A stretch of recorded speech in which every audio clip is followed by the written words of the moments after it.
Hi everybody, welcome back. Today we are going to delve into kombucha. We're going to go over where this fabulous drink may have originated, some of its many health benefits, and also how you can make it and enjoy it at home. The exact history of kombucha is largely unknown. The most likely theory is that it would have been brought from China along the Silk Road and made its way to Europe that way.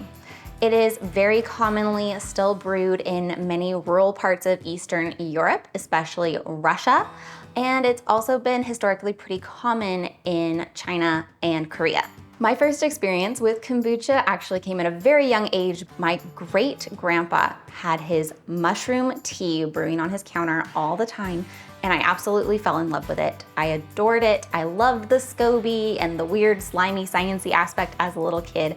And of course, his sour mushroom juice also tasted delicious.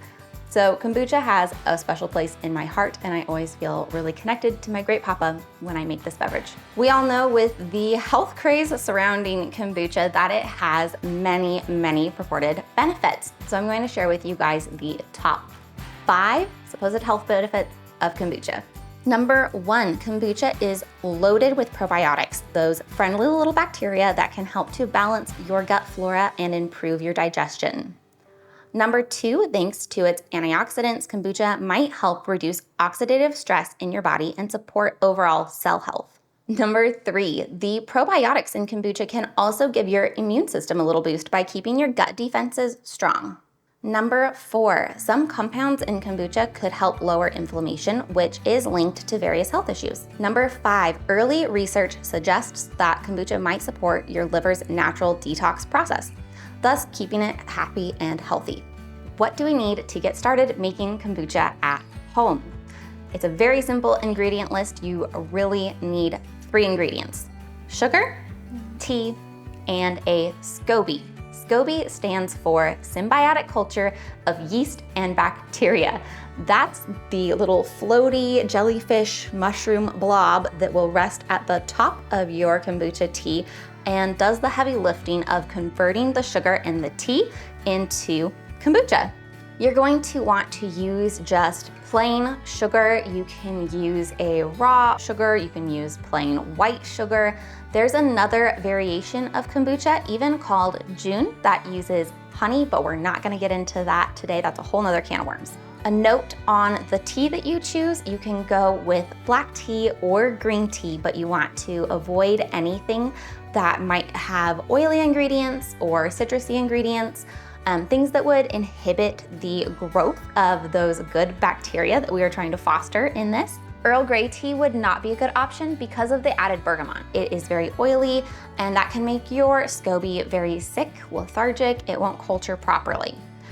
You'd want to avoid green teas that have citruses added. Citrus is antifungal, antibacterial, and it can also make your SCOBY lackluster. It can ruin the whole batch, and in extreme cases, it could even kill your SCOBY. But usually, if you make a mistake and you use the wrong kind of tea in one batch, your SCOBY will rehab pretty easily when you put it into a fresh batch with a good fresh tea. The 3rd ingredient you need is a SCOBY, and you can get this in a few different ways. You can buy a fresh SCOBY online. My favorite source for that is culturesforhealth.com. I'll put a card and I'll put it in the description. I'm not affiliated with them, but I do genuinely love their company. The other way you can get a SCOBY is to get one from a friend. Put out an ISO on a local Facebook group, ask around. If somebody has a SCOBY, usually they are more than happy to share one. The 3rd way that you can get a hold of a SCOBY, if you don't want to spend the money for a fresh one online, you don't have a friend who has one, and you still really want to do this, you can buy a jar of raw, unflavored kombucha from your local supermarket or health food store, and you can make your own SCOBY that way. It does take a little bit of time for a SCOBY started with that method to really get going and be able to start producing batches of kombucha, but it's a cheap and totally viable option. I'll post more details on different ingredient options, different methods for starting a SCOBY, and also different quantities for this recipe in the accompanying blog post, which you can find in the little card here or linked in the description at apinchofpatience.com. We're going to make a 1 gallon batch today, and that's going to use 3/4 to 1 cup of sugar.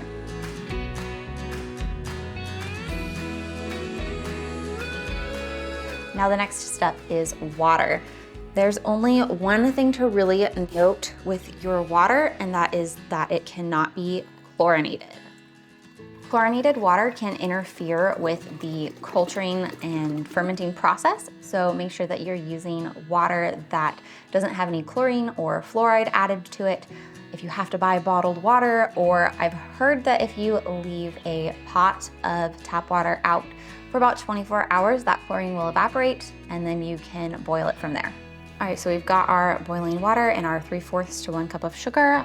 All we need now is some tea. So I'm using 8 tea bags for a gallon, or that's about equivalent to 2 tablespoons of a loose leaf tea.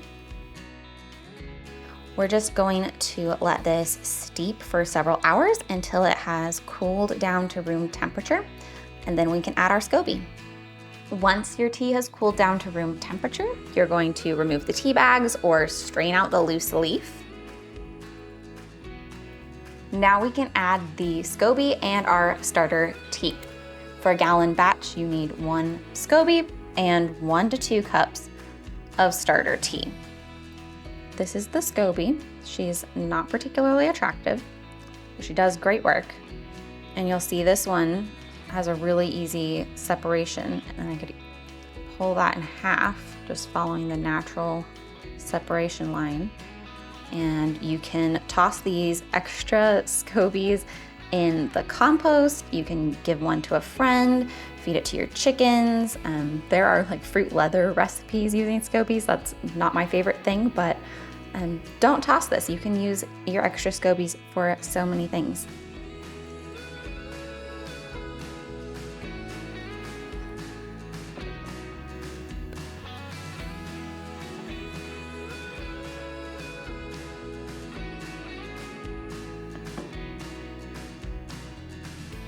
I like to fill my jar just to where it starts to narrow, and that will give me a nice new distinct SCOBY formation, which is perfect to share with friends.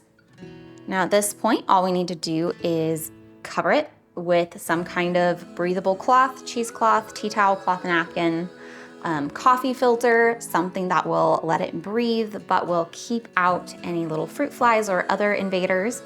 We're gonna set this somewhere in our kitchen where it's not going to be disturbed, but it will have good airflow. So just on a little corner of the counter is perfect, somewhere where it maintains a nice normal 68 to 75 room temperature. And we'll come back for this in about a week. You might notice brown, slimy gunk like this. That is totally normal, that's not alarming. This is just yeast. This will filter out at the end. Sometimes it floats, sometimes it settles to the bottom, but that is overall not alarming at all. After about 5 to 7 days of letting your kombucha ferment away, you're going to want to start tasting it. This way you can nab it at just the right flavor for you. The longer you let your kombucha ferment, the more sour it's going to be. It's also going to have less sugar content the longer that you let it ferment. So if sugar is a problem for you and you're wanting to stay low sugar, a longer ferment is going to be what you want. You can let your kombucha go for a very long time and it will eventually turn into kombucha vinegar. And that can be really wonderful for use in like a kombucha-based barbecue sauce, but not really delicious for drinking and the beverage that we think of. So definitely start tasting it as early as 5 to 7 days and then stop it at whatever point you like it. I'm ready to get this in for its second ferment right now. A second ferment is not necessary at all, but it is a really fun step where you can add those different flavors. At the beginning, we talked about using a plain tea to avoid upsetting your SCOBY and its delicate microbiome dance that it's doing in your jar. But now is our chance. We can add all the fun different flavors. We can add citruses and fruits and whatever we want. And this is also a chance if you like a carbonated beverage where you can intentionally encourage that carbonation. All we're going to do is pour off our finished kombucha into some secondary jars, something with a good tight fitting lid. You could use a mason jar or you can use a swing top bottle. Either way is a great option. And we're going to add fruit, juices, herbs, whatever floats your boat. You can experiment a ton here. I love blueberry. It's one of my favorite flavor add-ins. And I actually especially love it with green tea. I'm using black tea today and that's still delicious, but try a blueberry green tea. It's as simple as that. We're gonna put the lid on and we're gonna set this back on the counter, somewhere room temperature, for another 2 to 3 days to let it really infuse with those flavors and build up some carbonation. So maybe burp the jar, like just loosen the lid, let some air out, put it back on tight every day to avoid any explosions. The swing top bottles you don't need to do that with, but if you're using a mason jar, burp your jar. I'm going to do another bottle with some fresh lemon balm that is so incredibly light and refreshing and just perfect for a summer kombucha. So that's pretty much it for your second fermentation. Just set these aside somewhere room temperature, out of direct sunlight for 2 to 3 days to infuse with those flavors and build up some carbonation. You can either strain them out before you put them in the refrigerator or just pop the whole thing in the refrigerator and enjoy. This will last in your refrigerator for several weeks, maybe even several months, depending on your comfort level. And it is absolutely delicious, so refreshing any time of year. Thank you guys for joining me again today. I hope you enjoyed this video. If you did, please consider subscribing, liking this video, and sharing it with a friend. And if you're already a subscriber, thank you so much for being a part of the Pinch of Patience community. I try to put out a video every week, and I have a lot of fun things coming up. So I hope you will join me in the coming videos and enjoy them. As always, I hope this video finds you well. Take care, and I'll see you next time.